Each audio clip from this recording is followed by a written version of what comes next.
Do you often intend on reaching your weight loss goal but give up quickly? Let's set effective weight loss goals to better support your success. So what health goals do you currently have? What do you think you want them to be? Write them down. We're going to clean those up and turn them into SMART goals.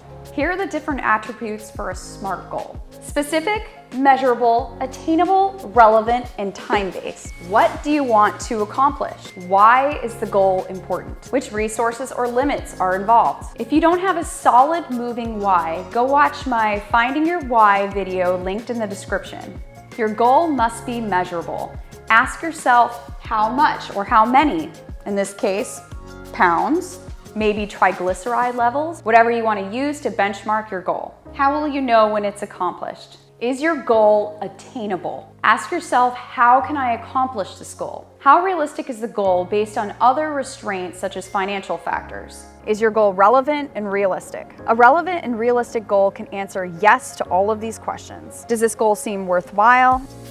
Is it the right time? Am I excited?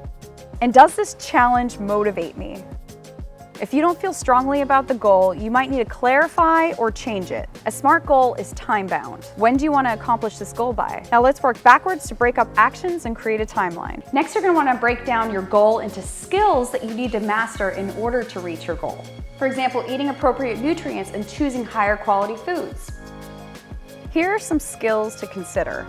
All of the following skills facilitate healthy, sustainable weight loss. Where might you need to improve to better your chances of reaching your goal? Hydrating properly. Eating enough and better quality protein, carbs, and fat. Eating a rainbow of colorful plant sources. Eating mindfully. Managing your stress and sleep. Getting exercise. Having valuable, supportive relationships. Yes, this is important. And having a growth mindset.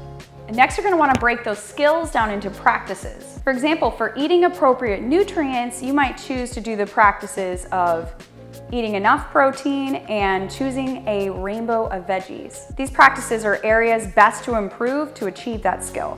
Each practice should meet the following 5 S criteria. Segmental, part of a larger process that works together with other manageable steps. Simple, non-intimidating, and easily done in the context of your life. Sequential, introduced at the right time and in the right order. Strategic, addresses the biggest thing that is preventing your progress right now. Now that you've got the skills you want to develop and the practices required to get you there, what actions will you do daily to practice? Let me first say that there's nothing wrong with jumping right into following a food guide. I have a link in the comments where you can generate your own. However, be honest with yourself. If following the food guide is a total life overhaul, focus on the practices only. Regardless, you should predominantly focus on practices as these are healthy habits that will help you succeed in the long term.